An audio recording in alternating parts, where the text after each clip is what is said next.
How did you get started as an entrepreneur? That's a great question. Well, I officially started as an entrepreneur in 1998, founded a .com with a partner, and I was in my final year of college, and it was the .com craze. I was hungry to start a business, so got started in the tech industry. Now, before that, I would consider myself being an entrepreneur or having an entrepreneurial spirit because I did open up 12 different hotels and restaurants. They weren't mine, but I did train over 400 individuals. I would create the training program for these new startups.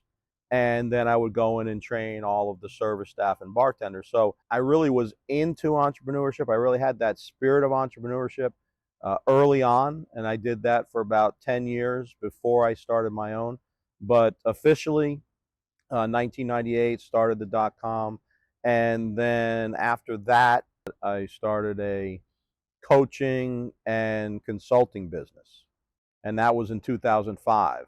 So the .com was fun. It was very difficult to get started, of course. Competition was very steep, as it always is, and I was working 18 hours a day, 6 days a week, 18 hours a day. And on that seventh day, I'd work about half a day. So I know what it's like for entrepreneurs to be working 18-hour days, sleep just enough. And as soon as you wake up, you're thinking about what it is you need to do and what you're going to accomplish. And the interesting thing is that once I had an encounter with God and I started to see the biblical way to pursue business, the biblical way to partner with God for business as an entrepreneur, I realized that we don't have to work 18-hour days when we're doing it with Him. That's the whole point. We still have to work. We're still going to have to do 10-hour days, 12-hour days, even some 14-hour days in the beginning. There's no getting around that. But we're definitely going to have to stick to 6 days a week because He wants us to rest one day a week. Look at Chick-fil-A. It's really the Chick-fil-A phenomenon, right? They take a day off guaranteed, yet they're doing more business, making more money than other franchise programs in the fast food industry. So it can be done when we do it with God. As an entrepreneur, I did it the world's way. I did it the traditional way, 18-hour days, grinding it out, pursuing the dream, pursuing the vision. And with the consulting and coaching business, I chose to do it God's way. And I had time for my family. I had time for personal pursuits, spiritual pursuits, and professional pursuits. And so that's what I've been helping people realize.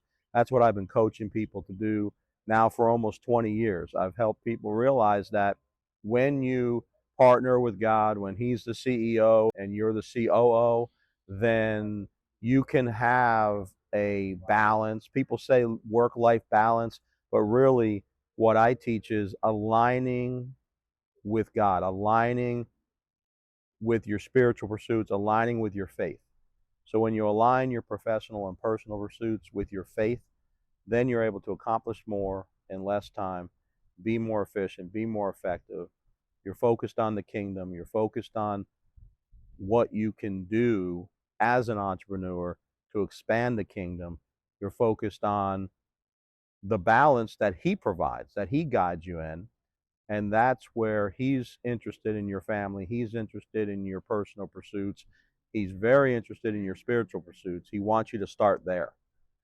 I've done it both ways, and I can say that you can enjoy the entrepreneurial lifestyle much more when you partner with God in your pursuits.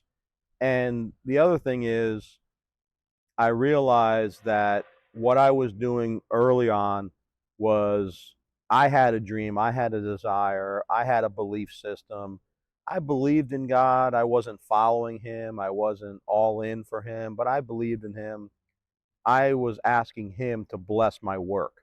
I was asking Him to bless my pursuits, my dreams, my aspirations. And I thought if I just work a little harder and pray once in a while here and there, he'll bless me.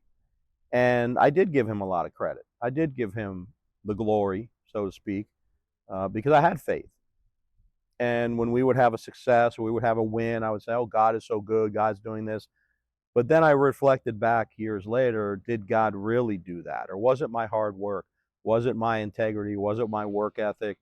And I was good at this or that? Was that what produced the good results? Or was it God directly? And I realized that our life with God is not about Him blessing what we're doing, it's about us asking Him what He wants us to do.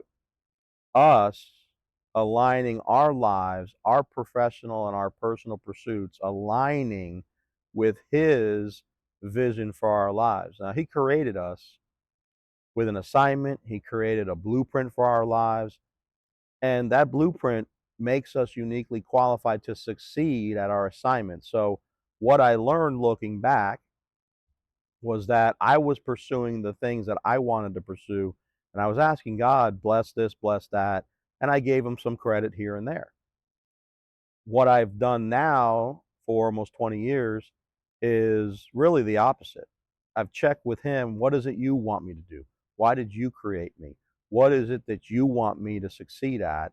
And then he's guiding and directing everything that I'm doing. He's blessing everything. He's making me more efficient. He's making me more successful. And the wins are stacking up because he is with me as I'm pursuing his vision and his dream for my life. That's a great question. Thank you for asking that.